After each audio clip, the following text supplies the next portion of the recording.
मुख़्तसर time में लाज़मी आहे हिकिड़ी सदियुनि जी तारीख़ आहे उनखे बयानु करणु वॾो ॾुखियो आहे।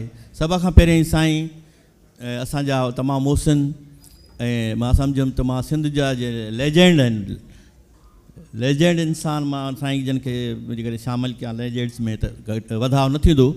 सिंध जी तारीख़ हुजे, सिंध जी इकानमी हुजे, उन्हनि जी हिकिड़ी कमिटमेंट रही आहे पंहिंजे देश सां, पंहिंजे वतन सां। जंहिं ते बि रहिया, जंहिं बि नौकरीअ में रहिया, हमेशह हुननि सिंध जे माण्हुनि जे लाइ उन्हनि सोचियो बि, उन्हनि जे लाइ कोशिशूं कयूं, उन्हनि जे लाइ वसीला पैदा कया। बुनियादी तौर ते इक़्तिसादियात जा माहिर आहिनि ऐं वफ़ाक़ी सेक्रेटरी जी हैसियत में रिटायर थिया।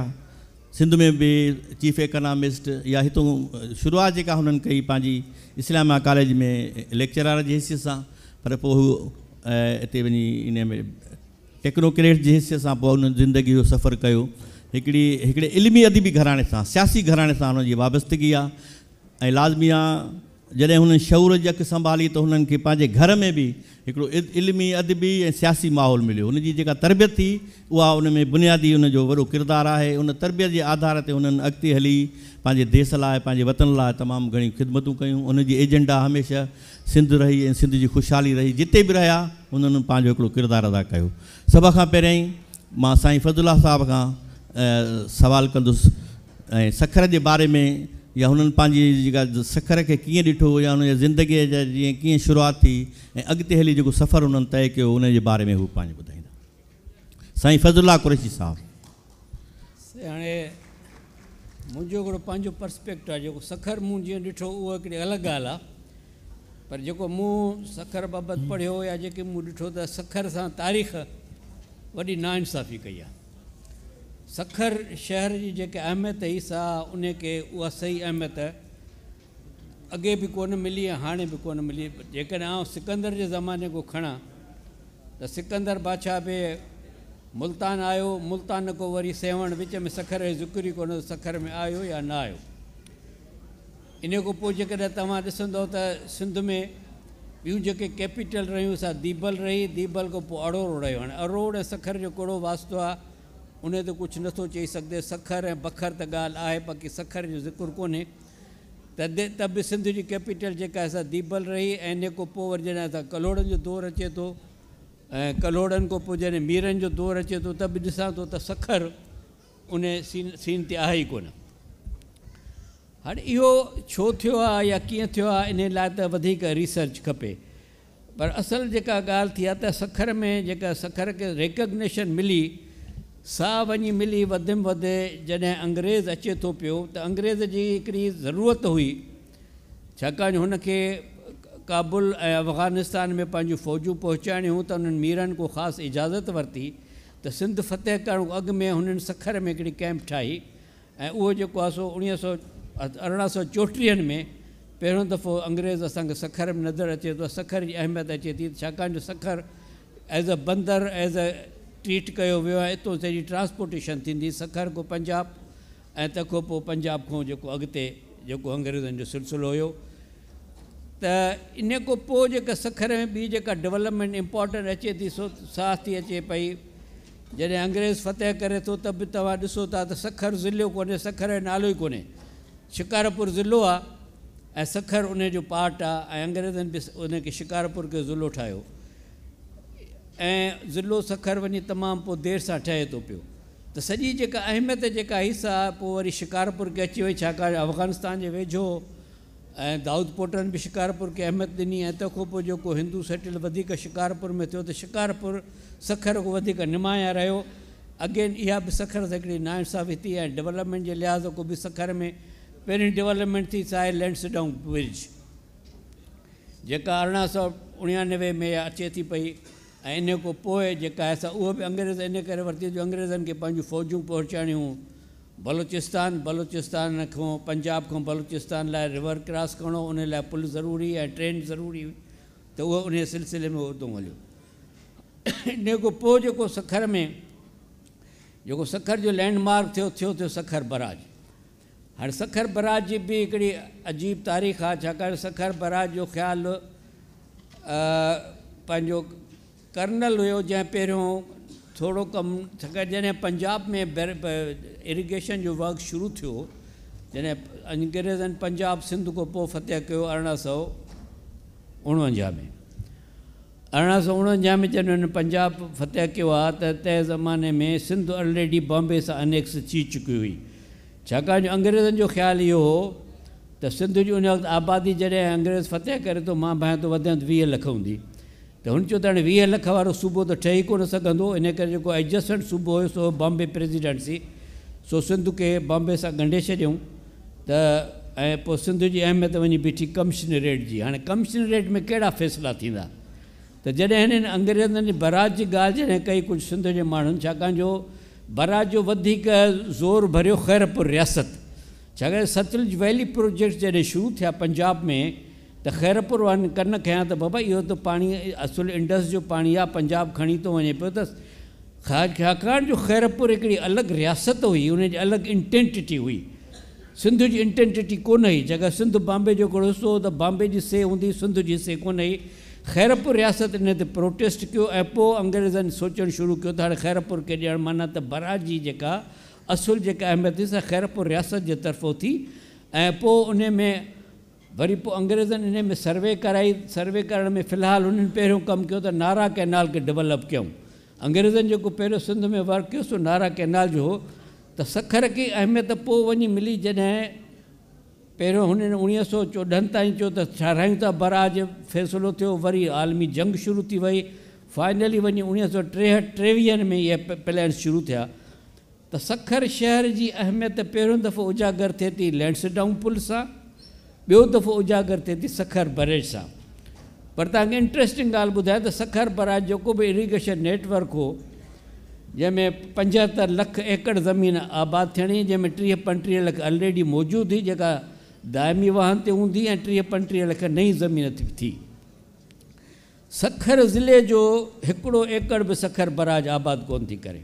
That is again interesting thing. छाकाणि ऐं तंहिंखां पोइ हाणे इहा ॻाल्हि आहे त इन दरमियान सखर में छोटियूं छोटियूं डेवलपमेंट थींदियूं रहियूं, छाकाणि जो जॾहिं रेलवे जी पुल आई, रेलवे स्टेशन ठहियूं, रेलवे जा ऑफिसर आया, कैंटोनमेंट जा ऑफिसर आया, त सखर आस्ते आस्ते डेवलप थींदो रहियो। ऐं पोइ फाइनली जॾहिं बराज जा प्लान्स फाइनल थियनि था, पोइ बेगारी बंदि ठहे थो, त पोइ सखर शहर हाणे नओं सखर जेके असां चऊं था, त उहो नओं सखर तॾहिं ठहे थो समथिंग लाइक 1900 में। उन खां पोइ जॾहिं बराज ठहे थी, बराज कॉलोनी ठहे थी, त असां जेको सखर जेको असांजे अंदरि जेका ॻाल्हि कई त I am going back to Sukkur, त मूं जेको सखर मूंखे 47-48 जो यादि कोन्हे सखर, मां सखर घणो ॾिठो आहे। मां 1949 में जॾहिं मां चोथों सिंधी पास कयो त वालिद साहिबु मूंखे साइकिल वठी ॾिनी, ट्रिप थी, पर टायरनि वारी साइकिल हुई। उन ट्रिप थी साइकिल ते आउं सॼो शहर घुमंदो हुउसि। एतिरो सेफ शहर हूंदो हुयो जो उन में एतिरी ट्रैफिक कोन हूंदी, एतिरी कंजेशन कोन हूंदी। सो आउं सखर पंहिंजो पुराणे सखर को वठी नए सखर मूंखे 20 मिंट लॻंदा मार्केट ताईं पहुचण में। त उहो सखर साफ़ु सुथिरो शहर हुयो। तंहिंखां पोइ बंदर रोड बि हिकिड़ो साफ़ु सुथरी जॻह हुई, छाकाणि जो अञा हिंदुनि जा आसार बाक़ी हुया। पर बाज़ार जेका हुई सखर जी सॼी उन ते वालार थी चुकी हुई। सॼे बाज़ार सखर जे बाज़ार में हिकिड़ो बि सिंधी दुकानदार कोन हूंदो हो जेका सखर मूं ॾिठो 1949 या 1950 में। छाकाणि जो basically it was the predominant Hindu city, छाकाणि सखर शहर जी आबादी जो 2/3 जेका असां हिंदू हुया ऐं 1/3 जेका असां मुस्लमान हुया। त जेके मार्केट्स जेके बाज़ारियूं हुयूं से हिंदुनि खे हुयूं, ऐं उहे मार्केट या बाज़ारियूं जेके आहिनि से वरी मुस्लमाननि खे अलॉट थी वियूं। सिंधी हुते जो हुते रहिया। त इहो इहो बि हिकिड़ो मुंहिंजे लाइ हिकिड़ो अजीब हुयो त भई असांजो शहर, असांजी ॿोली, हिते जेको बि दुकानदार असांजी ॿोली सम्झण लाइ तयारु कोन्हे। दैट वॉज़ फस्ट शॉक जेको ज़िंदगी में जे थियनि था। त इहो हिकिड़ी अजीब हुई सखर शहर में। त इहा ॻाल्हि त अहिड़े नमूने सखर जो, पर जनरली सखर में उहा डेवलपमेंट जीअं मूं सवेर ॻाल्हि कई त सखर में डेवलपमेंट कोन थी सघी, जो सखर खे उहा अहमियत कोन मिली। छाकाणि जॾहिं कराची पाकिस्तान इहो थी वियो प्री पार्टी जे, जॾहिं सिंध जॾहिं अलॻि थिए थी बॉम्बे खां, त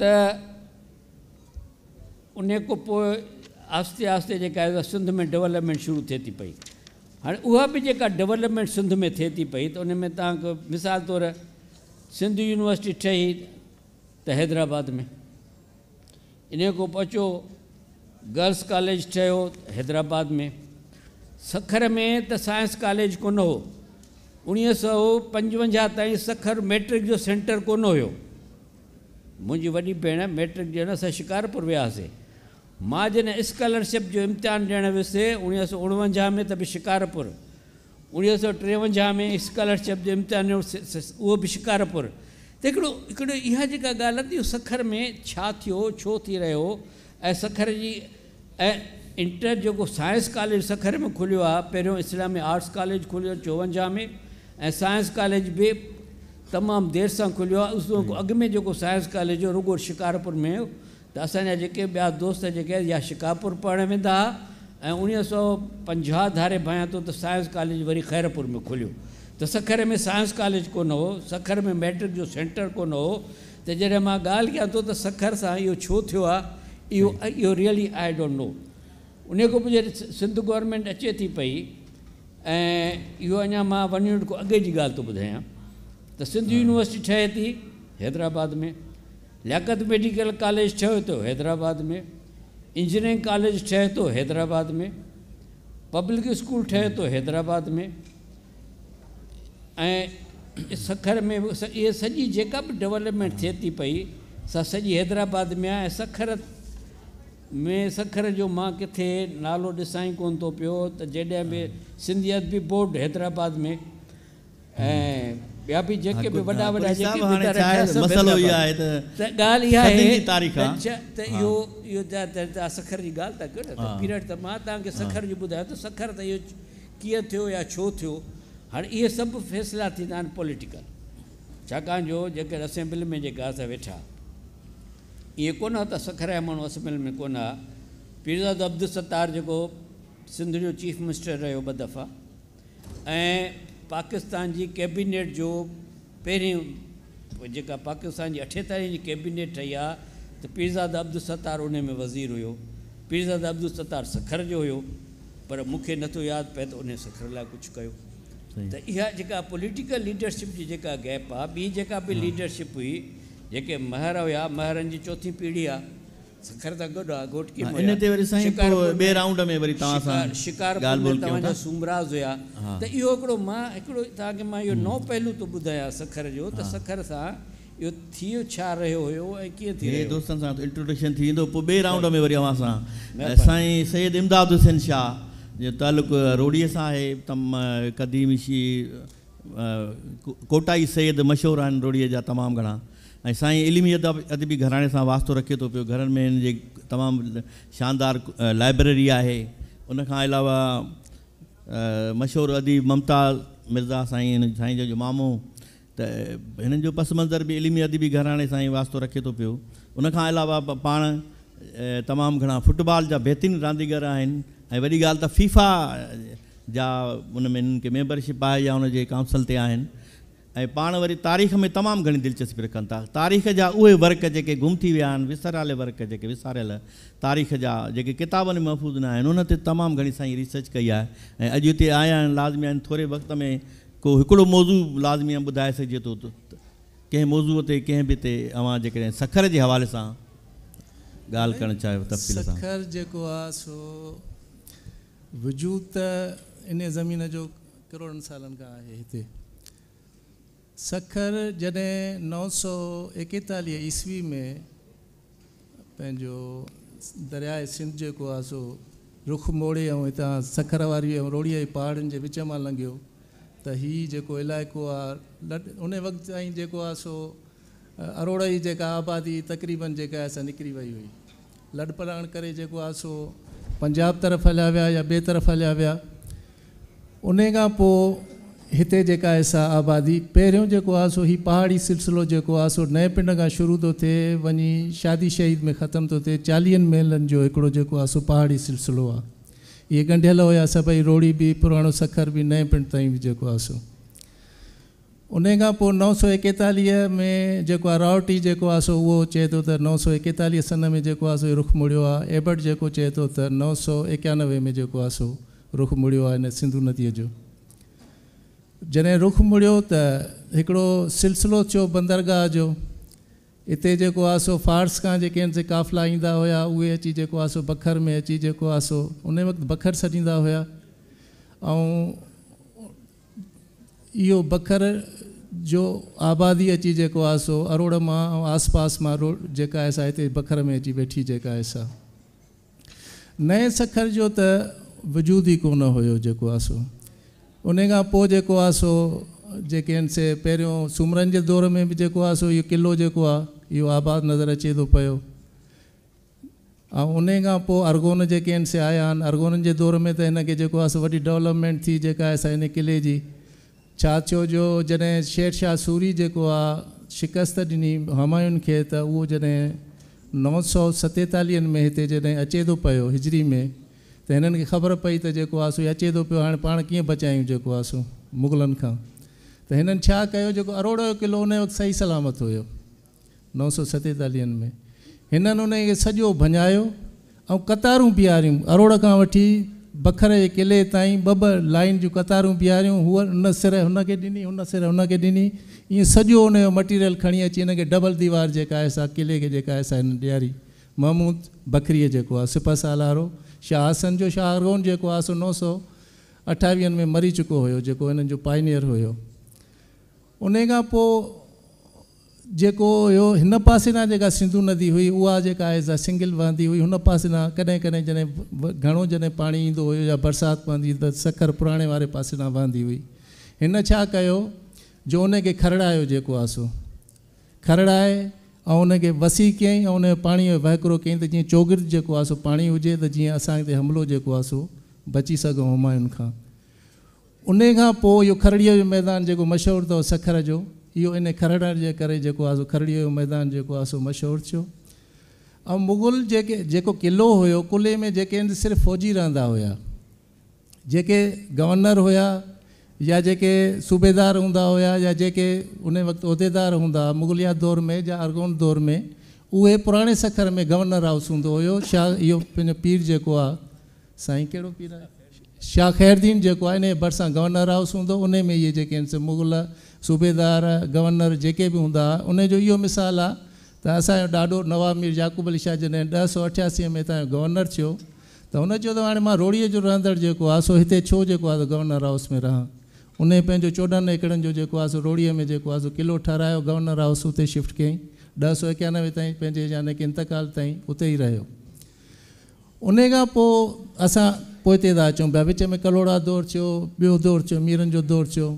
1838 में 1838 जे फेबरवरी महीने में जेको आहे सो अंग्रेज़नि खे जेको आहे अफ़गानिस्तान जे फस्ट अफ़गान वार जे लाइ वञिणो हुयो। उन लाइ हिननि खे जेको आहे सो ज़रूरत हुई कंहिं क़िले जी जेको आहे सो मीर रुस्तम ख़ान खां जेको आहे सो चालाकी करे जेको आहे सो हिननि कब्ज़ो कयो। उतां जेको हिननि जो इंजीनियरिंग कोर जो जेको मेजर हुयो उन अची बुंडनि जी पहिरीं जेका खजीअ जूं जेके थींदियूं आहिनि थुड़, उन्हनि जो ॿेड़ी उहे पंहिंजो पुल ठाहे बखर खे ऐं सखर खे मिलायईं, जंहिंमें उन्हनि जेको आहे आर्सनल जेको आहे डिपू जेको आहे सो बखर जे क़िले खे ठारायो। 39 में ई हलिया विया। उन दौर में जेका फ़ौज आहे पहिरीं सखर में जेका आबादी थी आहे, जेको सखर जो टकर जो इलाइक़ो आहे इहो सॼो कब्रिस्तान हुयो। सखर में का आबादी कोन हुई। थोरी घणी जेका आहे सा घंटाघर जे पासे या इन पासे जेको तव्हां सुको तालाब चओ था पिया, इन जो असुलु नालो डोमण तालाब। इन में सिंधु वाह निकिरंदो पुराणे सखर मां, उन मां या नंढी हिकिड़ी जेका आहे वाही निकिरंदी रेलवे स्टेशन खां थींदी अची उन डोमण तालाब में पवंदी, जंहिंमें आबाद थींदियूं ज़मीनूं बि थींदियूं आबाद, ऐं थोरो घणो जेको आहे सो ॿियो बि माण्हू जेके हिते रहंदा हुया उहे जेके हिन से पाणी पीअंदा हुया। उन में छा थियो जो 1930 में जेको अंग्रेज़ दौर में हिकिड़ो क़तल थियो, उन में लाशो कोई उछले वियो। ॾाढी अंग्रेज़नि खोजना कई, उहो माण्हू न मिलियो। वरी 2 महीननि खां पोइ वरी हिकिड़ी जेको आहे सो क़तल थियो, उन में लाश उछले विया। उन खां पोइ जेको कलेक्टर हुयो उन चयो त बाबा हिनखे पूरियो ऐं हिते जेको आहे ज़रूरत न आहे हिनखे जेको आहे। उन खां पोइ पुरण खां पोइ हिनखे सुको तालाब जेको आहे सो नालो पियो। टकर वारो मथियों इलाइक़ो सॼो मुक़ाम हुयो, हेठि जेका आहे सा ॿेलो हुयो, ऐं कुझु जेको आहे भुटनि मुग़लनि जूं ॿियनि जेके ज़ातियूं हुयूं उन्हनि में रोड़ीअ जा बि काज़ी हुया, हिन जूं ज़मीनूं हुयूं। बाक़ी जेको का आबादी कोन हुई, पुराणे सखर में आबादी हुई। 39 में हलिया विया। बर्न्स जेको आहे जॾहिं फ़ौज आई त पारसी जेको आहे, जेको लीम जी तव्हां चाढ़ी चओ था पिया, इहो असुल जेको आहे पारसी ताजिर हुयो, जंहिं पहिरियों अची 1839 में स्टोर जेको आहे डिपार्टमेंटल स्टोर खोलियो अची, जेके बर्न्स जे चवण ते जेको आहे फ़ौजी जेको हुयो नुमाइंदो हुयो ब्रिटिश गवर्नमेंट जो, उन जे चवण ते अची जेको आहे हिन स्टोर खोलियो बंदर रोड ते, जंहिंमें शराब हुयो, सूअर जो गोश्त हुयो, ॿियो जेके बि हुया उन जूं ज़रूरतूं हुयूं अंग्रेज़ फ़ौज जूं, उन अची खोलियो जेको आहे। उन बाद में जेको आहे सो लीम जी चाढ़ी, उन असुल हुयो लीम जी थोरिया, ईरानी हुयो। उन हिते होटल जेके आहिनि सरायूं ठाहियूं जेको आहे सो लीम जी चाढ़ीअ ते, उन ते उहो कारोबार बि कंदो हुयो। बाद में ही जेको आहे सो हलियो वियो। उन खे बाद में माण्हुनि जेको आहे कंहिं निम चाढ़ी चढ़ी चढ़ी चयो, कंहिं लीम जी चढ़ी, कंहिं मुख़्तलिफ़ जेको असुली पारसी जेको आहे पहिरियों दुकानु पारसिन अची खोलियो आहे जेको आहे सो। उन खां पोइ अंग्रेज़ जेको आहे हिते जेको आहे सो 83 में जेको 1883 में जेको जॾहिं हेडक्वार्टर जेको आहे शिकारपुर मां खजी सखर में आयो, त उन खां पोइ जेको आहे हिते डेवलपमेंट थी। ऐं ॿियो हिकिड़ो वॾो वाक़ियो थियो जेको आहे सो 1845 में 500 ॼणा जेके फ़ौजी आहिनि अंग्रेज़नि जा, बीमारी पई, बुखार पियो अची हिकिड़ो जेको आहे मलेरिया जो ऐं प्लस पैचिस थी, उन 500 फ़ौजी जेके आहिनि से मरी विया। पोइ चार्ल्स नीपियर जेको आहे सो छावनी जेका आहे सा हितां खईं जेको आहे सो फस्ट छावनी पाकिस्तान में जेका आहे सखर जे क्विंस जेका पंहिंजो लुक कहिड़ी साईं मथे जेको पहाड़ी आहे हिनखे सॾींदा आहिनि फ्रिकिल ते जेको आहे सो, या पहिरीं जेका आहे सा हिते, ऐं कैंटोनमेंट हेठि जेका आहे सा इन इलाइक़नि में जेको आहे सो पई। 45 में सभु जेके आहिनि से फ़ौजी जेका आहे हितां खणी छॾियऊं। 83 में जेको आहे सो हेडक्वार्टर जेको आहे सो हिते खणी आया। 1901 में जेको आहे हेडक्वार्टर जेको आहे शिकारपुर जो ख़तमु करे सखर में जेको आहे सो क़ाइमु कयूं। अक्टूबर 27 ते जेको आहे सो रेलवे जेका आहे सा लाइन अची वई। उन वक़्तु पुल हुई कोन ठहियल। रेलवे स्टेशन जेका आहे सा बंदर रोड ते ठाहियूं। रोड़ीअ वारी स्टेशन जेका आहे सा सतियुनि जे अॻियां जेको आहे सो ठाहियूं। छा थींदो हुयो जो 8 गाॾा ऐं हिकिड़ी इंजण जेका आहे सा उन फेरी ते रखंदा हुया। उन जो बि जेको मौजूदु हुयो उहो रॉबर्टसन जंहिं पुल ठाही लैंसडाउन उन खे ॾिनऊं, जेको इंडस फ्लोटल आहे। रेलवे वारनि चयो त बाबा इहा फेरी तूं ठाहे ऐं इन ते इहो हिकिड़ो बंदोबस्तु करे ॾे त असांजा गाॾा जेके आहिनि से खजी रोड़ी तरफ़ वञनि। उन पासे खां मुल्तान सां जेको आहे सो रेलवे लाइन जेका आहे असां मिलाए छॾियूं लाहौर सां। बेसिकली अंग्रेज़नि जो जेको अचणु हुयो सखर खे ठाहिण वारा ब्रिटिश वारा आहिनि। पंहिंजो इंडिया ईस्ट कंपनी जेका हुई उन्हनि जो कमु हुयो तिजारत करणु। तिजारत जे करे हू जेको आहे सो उन्हनि जा बेड़ा जेके इंडस फ्लोटेला जा जेके हलंदा हुया, उन्हनि जो हेडक्वार्टर जेको म्यूनसिपालिटी सखर आहे उन ते हिननि जो टावर लॻल हुयो, लाइट टावर लॻल हो। उन टावर ते जेको आहे सो हिननि जी ऑफिस बि हुई, हिननि जा हलंदा हुया। पर छा आहे जो 40 ॾींहं लॻंदा कराची खां वठी मुल्तान ताईं जेको आहे सामान खणण में। कॾहिं फासी पवंदो हुयो त माल ज़ाया थी पवंदो। पोइ हिननि चयो त भाई रेलवे लाइन विझो। रेलवे लाइन विझण सां उन खां पोइ हिननि चयो त जेको आहे हाणे पाणीअ जो मसइलो आहे, रेलवे लाइन त अची पहुती, हाणे इहो दरिया खे कीअं मिलाइनि। सो 72 में 1872 में हिननि जो प्लानिंग त पहिरियों ई हुयो लैंसडाउन ब्रिज जो। 1872 में 5 हिननि प्लान जेके आहिनि से मुख़्तलिफ़ जेके आहिनि से माहिरनि पेश कया। आख़िर जेको आहे सो रेंडिल जेको हुयो उन जो प्लान जेको आहे इहो कैंचीअ वारो पुल जो उहो मंज़ूरु कयूं। 1883 में जेको आहे सो इहो पुल जो कमु शुरू थियो। पहिरियों जेको आहे पुल आहे सखर वारे पासे ॾांहुं, इहा जेका आहे सा 85 में कंप्लीट थी। उन खां पोइ वरी जेको आहे सो माल जेको आहे इहो सॼो ठही जेको आहे सो लंडन मां ठहंदो हुयो। इहो बाया जेको आहे पाणीअ ते ईंदो हुयो। गरम गोदी जेका आहे जेका सखर में आहे, जेका हाणे स्लीपर फैक्ट्री सॾिजे थी पई, इहा दरअसल ठाही इन लाइ हुयो 1883 में, इन खां अॻु में। त इन में जेको आहे सो बुल्ट उन ज़माने में पेच न हूंदा हुया। इहे मेखूं हणी उनखे गरम करे उनखे जेको आहे जोड़ीए था हिन जे पुल जे जेका आहे हिन जे पुल जे जेके प्लांट जेके हिसा आहिनि उनखे जोड़े पोइ खणी ईंदा पंहिंजो बखर जे किले में। उते जेको आहे अची हिननि पुल कई जेको आहे सो विच में जेको आहे सामान रुकिजी वियो, कमु 2-3 महीना रुकिजी वियो। उन खां पोइ सामान आयो 27 मार्च 1899 में जेको आहे सो हिन जो गवर्नर बॉम्बे जेको आहे इफ़्तिताह कयो। हिन में 2 ॻाल्हियूं जेके आहिनि से तमामु मशहूरु आहिनि। त हिकिड़ो माण्हू मूंखां हिकु दफ़े जेको आहे सो कमांडर मां जेको आहे डॉक्टर वहीद हुयो असगर शायदि जेको आहे असां वञूं पिया हेठां हिकिड़ो प्रोग्राम में, मूंखां चई शाह साहब वो चाबी इसकी कहाँ लगती है जो है, मशहूरु आहे त चाबी आहे हिनखे लॻल जेको आहे पुल खे। दरअसल इहा चाबी छा आहे, जॾहिं गवर्नर बॉम्बे इफ़्तिताह करे पियो सखर बखर वारे पासे ॾांहुं, त हिनखे जेको गेटियूं आहिनि हिन जूं लोह वारियूं इहे बंदि कयूं हुयूं। इन में चाबी जेका आहे पंहिंजो मेयो स्कूल ऑफ आर्ट्स, जेके हाणे नेशनल कॉलेज ऑफ आर्ट्स था सॾनि पिया, इन जो जेको प्रिंसिपल हुयो उन हिकिड़ो आराइशी तालो ठाहे ॾिनो हुयो लाहौर मां, उहो हुनखे लॻल हुयो। रॉबर्टसन जेको सुपीरियर इंजीनियर हुयो, उन गवर्नर बॉम्बे खे जेको आहे सो चाबी ॾिनी, चई हे तालो खोलियो। उन ताले ऐं चाबीअ जे करे इहो किसो वॾो जेको आहे सो ठही वियो। जेको हाणे ॻाल्हियूं त तमामु घणियूं आहिनि, लाज़मी आहे जेकॾहिं हिनखे वधाइजे त काफ़ी वक़्तु खपे इन लाइ। हाणे ॿिए राउंड में वरी थोरो हाल अहिवाल थींदो तव्हां सां। डॉक्टर वकास समद महर साहब आहिनि, प्रोफेसर आहिनि अरोड़ यूनिवर्सिटी में, आर्किटेक्चर डिपार्टमेंट में आहिनि, ऐं हू सखर जी जेके बिल्डिंग्स आहिनि, इमारतूं आहिनि, या सखर जी जेका डेवलपमेंट थी उन जे बारे में हू ॿुधाईंदा। डॉक्टर वकास समद महर साहब। महिरबानी डॉक्टर साहब, अस्सलाम वालेकुम। सभ खां पहिरें त ॾाढी ख़ुशी थी पाकिस्तान लिटरेचर फेस्टिवल सखर शहर में आयो आहे। हिन में सखर जे सभिनी दोस्तनि खे ऐं ख़ासि तौर ते IBA खे तमामु वाधायूं हुजनि त हिन तरह जो फेस्टिवल जेको आहे उहो सखर में हिन जो इनकाद थियो। मां बेसिकली हिकु आर्किटेक्ट आहियां ऐं मूं मास्टर्स ऐं PhD architecture and urban planning में कई आहे। कुझु शहरनि जी तारीख़ लिखी वेंदी आहे ऐं कुझु शहर शायदि तारीख़ लिखंदा आहिनि। सखर जी तारीख़ शायदि एतिरी लिखी न वई आहे जेतिरी सखर तारीख़ लिखी आहे। जेकॾहिं असां ॾिसूं तारीख़ खे त असांजे पैनलिस्ट ॾाढो सुठे नमूने पेश कयो हिस्टोरिकल पर्सपेक्टिव सखर शहर जो। थॉरोली इन ते मुख़्तसिर मां ॻाल्हाईंदुसि त चंद्रगुप्त मौर्य जेको मौर्यन डायनेस्टी आहे, बेसिकली उन टाइम खां असां सखर जो ज़िक्र प्रोमिनेंट तरीक़े सां ॿुधूं था। एंड देन अरब्स खां पोइ हिस्ट्री वधीक डॉक्यूमेंट थी आहे। अरब्स खां पोइ जॾहिं असां वटि सुमरा रहिया, कल्होड़ा रहिया, टालपुर रहिया, अंग्रेज़ रहिया, ऐं अंग्रेज़नि खां पोइ आज़ादी हासिलु थी ऐं आज़ादीअ खां पोइ वारो दौरु।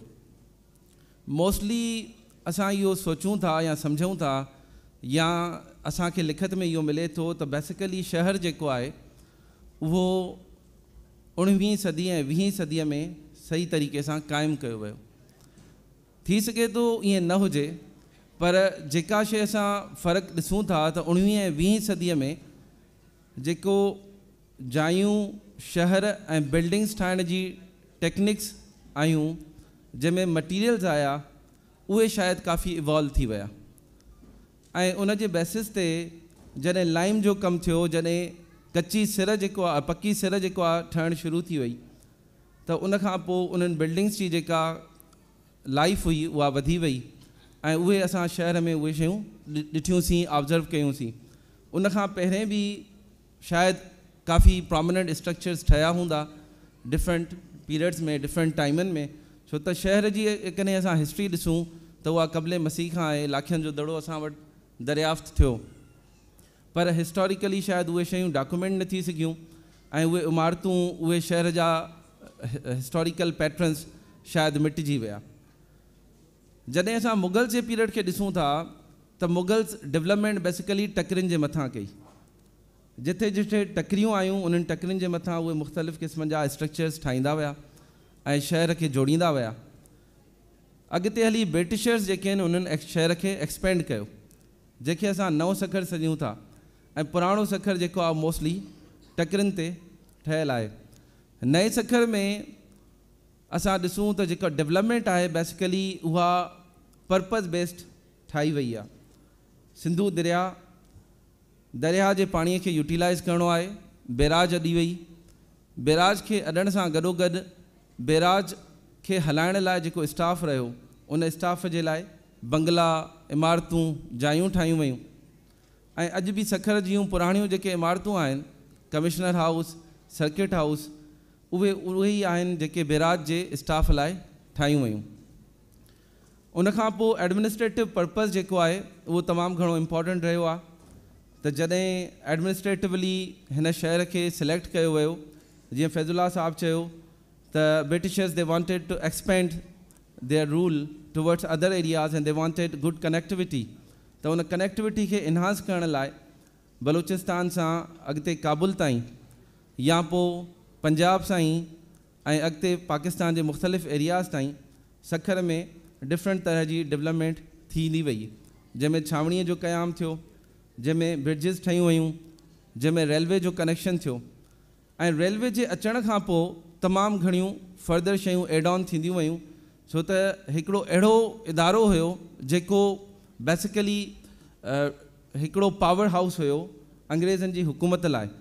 जॾहिं बि हुननि खे ट्रांसफ़र करणी हूंदी फोर्सिस जी, माल जी, इक्विपमेंट जी, त हू रेलवेज़ खे यूज़ कंदा हुया ऐं उन जे थ्रू ई जेको आहे हू मुख़्तलिफ़ हंधनि ते सब कॉन्टिनेंट में उन्हनि रीच कयो ऐं जंहिंजी वजह सां सखर में रेलवे स्टेशन ठहण खां पोइ अवां ॾिसंदव त रेलवे वारनि जा स्कूल ठहिया, रेलवे वारनि जी स्लीपर फैक्ट्री ठही, रेलवे जे मुलाज़िमनि लाइ चर्च ठाहियो वियो जेको सेंट मैरीज़ चर्च इनिशियली ठाहियो वियो ऐं फर्दर ॿियूं खोड़ सारियूं डेवलपमेंट्स जेको आहे उहो उन खां पोइ थींदियूं रहियूं। हाणे इन तरह जूं जेके शयूं आहिनि शायदि पुराणी डॉक्यूमेंटेशन में एतिरियूं असांखे नथियूं मिलनि जेके असांखे रीसेंट हिस्ट्री में मिलनि थियूं। पॉलिटिकल मोटिवेशन जॾहिं डेवलपमेंट असां ॾिसूं था त पोइ पाकिस्तान ठहण खां पोइ शायदि शहर खे एतिरो इम्पॉर्टेंट न सम्झियो वियो आहे जो 1947 खां वठी असां जेकॾहिं ॾिसूं त हिकु अधु को प्रोजेक्ट शहर में ईंदो रहियो, ठीकु आहे, जंहिंमें महात्मा गांधी स्क्वायर खां पोइ उनखे असां अयूब गेट ठाहे छॾियो, जंहिंमें असांजी अयूब ब्रिज आई अॻिते हली करे, लबे मेराण जो एरिया डेवलप थियो। पर असां रिसेंट ईयर्स में 2000 खां पोइ जेकॾहिं ॾिसूं त सखर शहर में खोड़ सारियूं नयूं शयूं वरी ईंदियूं वयूं, जंहिंमें इदारा आहिनि, हस्पतालूं आहिनि, यूनिवर्सिटियूं आहिनि। हीअ बि हिकिड़ी पॉलिटिकली मोटिवेटेड डेवलपमेंट आहे, पर सुठी ॻाल्हि इहा आहे जो शहर जा माण्हू जेके आहिनि उहे शहर खे ओन करणु शुरू कयो आहे ऐं उन्हनि हिन तरफ़ कमु करणु शुरू कयो आहे। शहर जो मास्टर प्लान अञा ताईं डेवलप कोन थियो आहे, जंहिंजे करे काफ़ी मसइला थियनि था ऐं असां पोयनि 3 सेशन्स में बि इहे शयूं ॿुधियूं काफ़ी त माण्हुनि जी शिकायत हुई सियासतदाननि खां, माण्हुनि जी शिकायत हुई मेयर खां या डिस्ट्रिक्ट काउंसिल जे चेयरमैन खां त शहर में मनसूबाबंदी जे हवाले सां असांखे काफ़ी कमु करिणो पवंदो ऐं उनजो मास्टर प्लान ठाहे करे प्रॉपर तरीक़े सां असां शयुनि खे अॻिते वधाइणो पवंदो। महिरबानी। डॉक्टर साहब, डॉक्टर महर साहब, साईं राशिद अली अब्बासी साहब आहिनि, उन्हनि जो बि ताल्लुक़ु अरोड़ यूनिवर्सिटी सां आहे, पाण आर्कियोलॉजी डिपार्टमेंट में उस्ताद आहिनि ऐं PhD जा स्कॉलर आहिनि ऐं अॼु हू असांखे सखर जी आर्कियोलॉजीअ जे बारे में ॿुधाईंदा। थैंक यू डॉक्टर साहब। सबसे पहले तो मैं कोशिश करूंगा कि आर्कियोलॉजिकल जो हिस्ट्री है थ्रू द सेंचुरीज़ उसको अलाइन करेंगे, हमारा जो टाइटल था इस प्रोग्राम का। तो शुरू से लेके आखिर तक मैं कोशिश करूंगा कि उसको जो भी डॉट्स कनेक्ट हो रहे हैं हिस्ट्री के, तो उसको हम साथ साथ लेके चलेंगे, क्योंकि हिस्ट्री एंड आर्कियोलॉजी ये बहुत सिमिलर फील्ड्स हैं, लेकिन यहाँ पे थोड़ा सा जो डिफरेंस आता है वो ये है कि जो आपका जो रिटन रिकॉर्ड होता है वो हम हिस्ट्री में लेके इंक्लूड करते हैं। मीनवाइल यहाँ पे जो आर्कियोलॉजिकल रिकॉर्ड आता है, जहाँ पे आपके पास रिटन रिकॉर्ड नहीं होता, तो बियॉन्ड द रिटन रिकॉर्ड जो आपकी हिस्ट्री होती है वो हमें जो मिलती है वो आर्कियोलॉजिकल जो सोर्सेज होते हैं वहाँ से मिलती है। So in the light of that हम इसको थोड़ा सा सिंप्लीफाई करेंगे तो हम जो हिस्ट्री को डिवाइड करते हैं वो 3 डोमेन्स होते हैं। एक तो प्री हिस्ट्री होती है, दूसरी प्रोटो हिस्ट्री और तीसरी हिस्ट्री होती है। प्री हिस्ट्री में मतलब जहाँ पे आपके पास रिटन रिकॉर्ड कुछ भी अवेलेबल नहीं है, उनके बारे में आप लोग नहीं ट्रेस कर सकते। सेकंड नंबर पे आती है प्रोटो हिस्ट्री, जहाँ पे आपको राइटिंग सिस्टम तो मिल जाता है, उनके अकॉर्डिंगली मतलब उनका जो भी लेजिस्लेशन था, जो भी कानून थे, वो चीज़ें लिखी हुई मिल रही हैं, उनके कल्चर के हिसाब से आपको चीज़ें मिल जाएंगी, लेकिन हम उनको अंडरस्टैंड नहीं कर पाते। जैसे आपका मोहनजोदड़ो है वो प्रोटो हिस्टोरिक पीरियड का है और वहाँ पे आपको राइटिंग सिस्टम तो मिल रहा है, लेकिन हम डिसाइफर नहीं कर पा रहे। उसके बाद आपके पास एक हिस्ट्री आती है जिसको हम डॉक्यूमेंट करते हैं। अब शुरू करते हैं कि जो प्री हिस्ट्री है वो कहाँ से शुरू हो रही है। ये क्वेश्चन सबके माइंड में रेज हो रहा होगा कि अगर ह्यूमन की जो इंसेप्शन, जो स्टार्टिंग हो रही है इस रीजन में, वो कब से है। और ये वैसे कॉमन क्वेश्चन है, सब ने यही पूछना होता है कि सखर में अगर हम फर्स्ट ह्यूमन एक्टिविटी की अगर हम बात करें कि पहला इंसान कब आया था इस सखर के रीजन में, تو بینگ این آرکیولوجیکل پرسپیکٹیو جو ہمارے اٹالین مشن تھا جو کام کر رہا تھا تقریباً 1952 سے آنورڈ وہ اب تک کام کر رہے ہیں.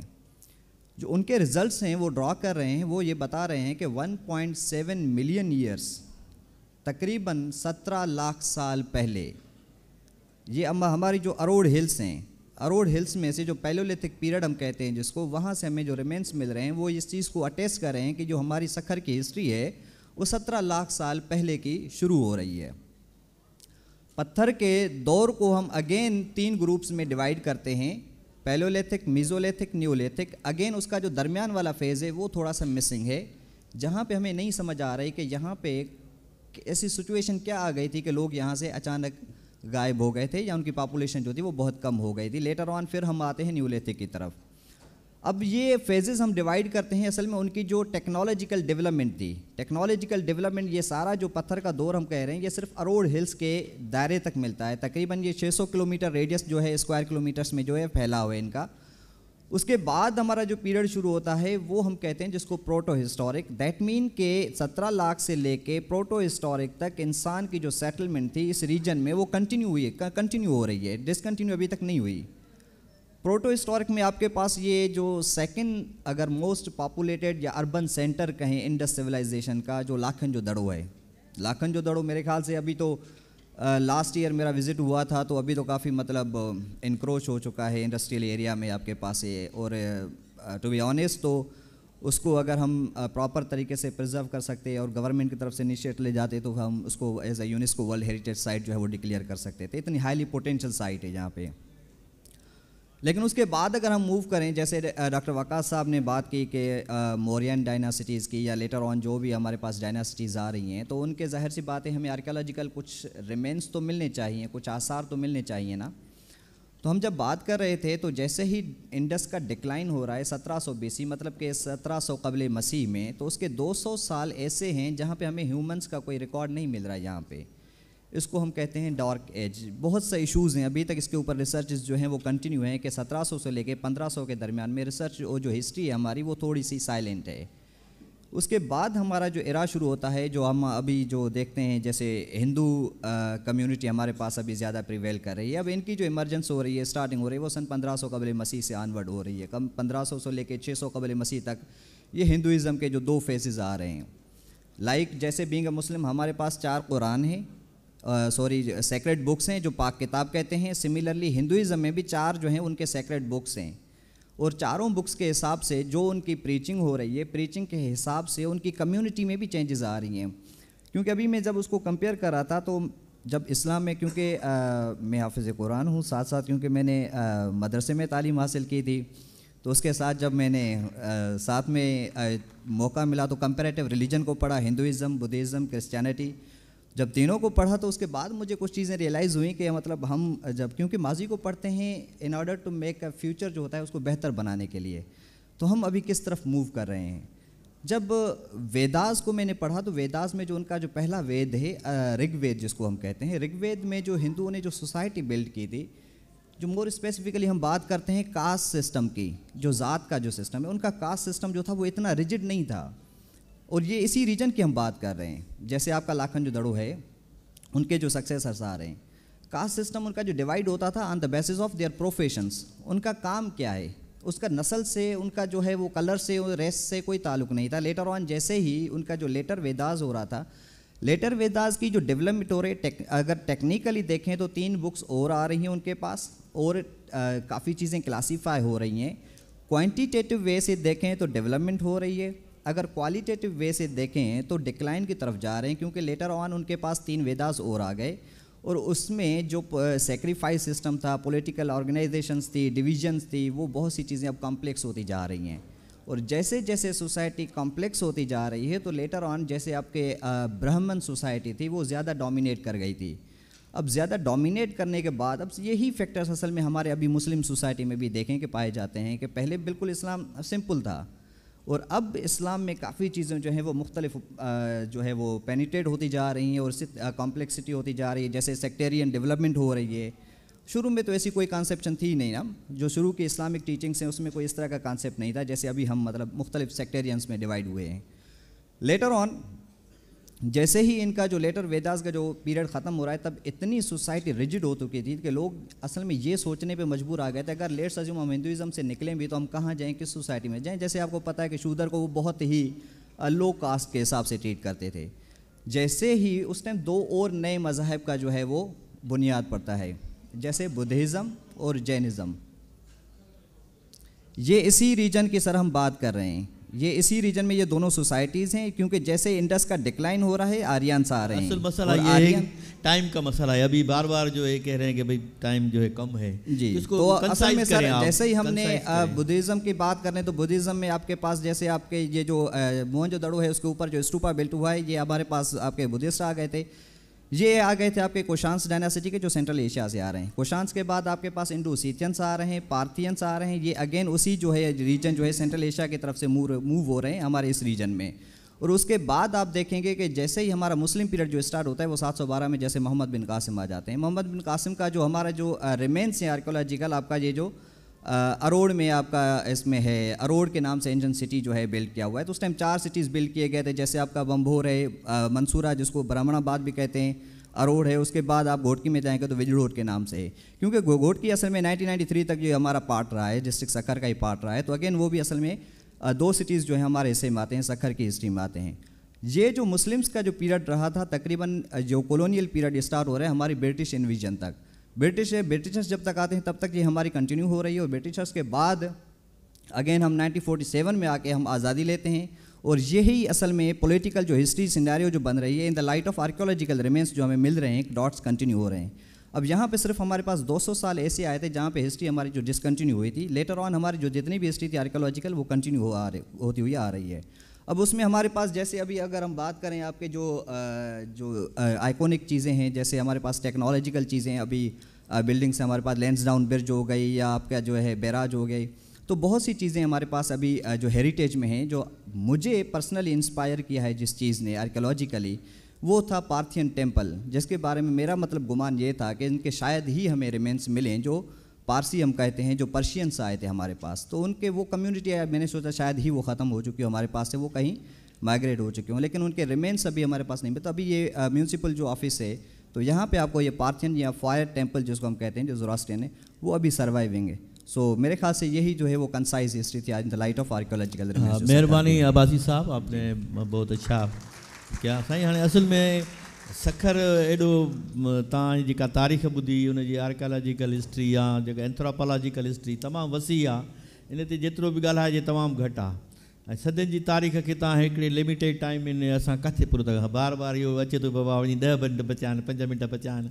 हाणे असां त दिलि चए पई त ॿियो राउंड बि शुरू कयो आहे, दोस्तनि खां अञा कुझु पुछूं आहे, पर एतिरी हाणे असांखे मोहलत कान थी मिले। सो आख़िर में साईं फज़ुल्ला कुरैशी साहिब खां आख़िर में सवाल पुछी करे उन ते वाइंड अप कंदासीं।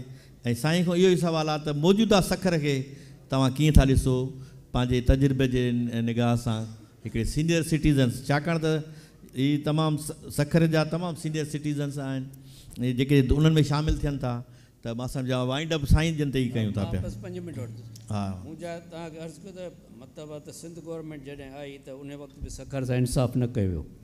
इन खां पोइ जॾहिं 1 यूनिट ठहे थो त अगेन खैरपुर जेको एग्रीमेंट 1 यूनिट जो थियो त खैरपुर खे अहमियत ॾिनी वई, डिविज़नल हेडक्वार्टर खैरपुर थियो। पोइ जेका बि डेवलपमेंट थी सा खैरपुर में थी, पॉलिटेक्निक बि उते खुलियो, अॻिते कली यूनिवर्सिटी बि उते खुली। असां सखर खे जॾहिं पोइ लेटर जेको पीपल्स पार्टी जो ॿियो दौरु आहे उन में असां सखर में का जेका डेवलपमेंट जेका ॾिसूं था, ऐं सखर में छा थियो आहे जो गुज़िरियल मां भाउ 40 सालनि खां सखर में 2 ख़ानदान जेके निमाया रहिया आहिनि।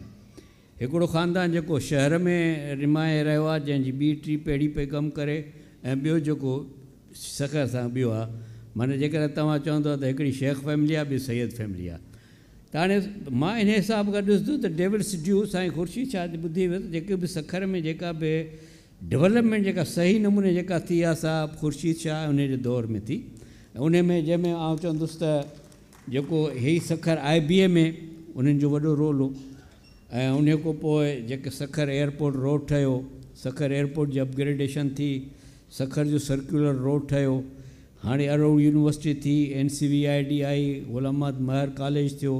त त इन लिहाज़ को तव्हां हिनखे चई सघो था त सखर जी जेका रीसेंट डेवलपमेंट थी आहे उन में बिल्कुलु हिकिड़ो माण्हुनि जो रोल आहे ऐं सियासी पार्टीअ जो रोल आहे उनखे एडमिट करणु घुरिजे।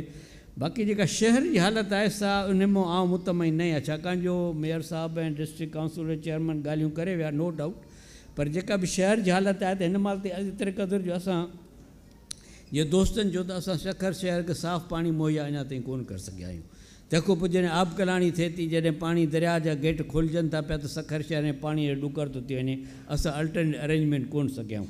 अॼु बि जेको आहे सो म्याणी रोड जी जेका पंपिंग स्टेशन आहे सो गंदो पाणी शहर जो जेको आहे सो दरिया में फिटी करे रही आहे। त इहे जेके नेगेटिविटीज़ आहिनि शहर जूं, इनखे ॾिसणो पवंदो ऐं शहर जे माण्हुनि खे इनखे सोचणो पवंदो। बाक़ी जेतिरे क़दुरु मां शहर जो फ्यूचर ॾिसां थो त हिन शहर में तमामु वॾो स्कोप आहे, छाकाणि जो आउं जॾहिं जेके कैरो में यानी कि उते कैरो जो साॻी ॻाल्हि आहे त विच में दरिया लंघे थो पियो, ॿिन्ही पासे जेको आहे सो शहर सॼो कैरो जो ॿधलु आहे। ऐं त कैरो में एतिरे कुझु होटल मैरिडाइन जंहिंमें आउं रहियो पियो त उन में 3 तरफ़ दरिया नील हुयो ऐं 4थों तरफ़ ॻंढियल हो, माना एतिरे क़दुरु हुते रिज़ॉर्ट ठही सघनि था।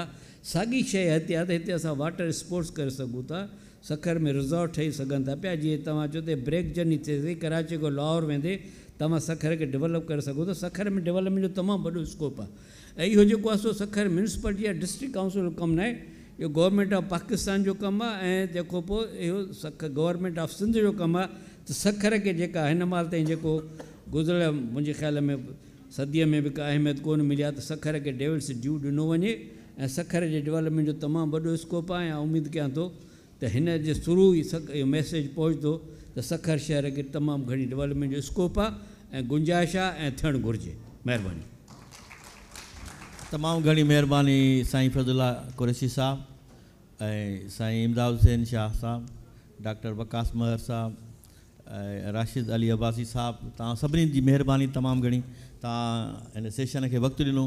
असांजी दिलि त चए पई तव्हांखे घणो कुझु ॿुधिजे, पर छाकाणि त हिन खां पोइ वरी इख़्तितामी सेशन हिते थियणो आहे, उनजे लाइ उहो दोस्त बार बार इहो चवनि पिया त हाणे जल्दी हिनखे वाइंड अप कजे। सो तव्हांजी वॾी महिरबानी, तव्हांजो वक़्तु ॾिनो, वॾी महिरबानी साईं। हाणे फोटो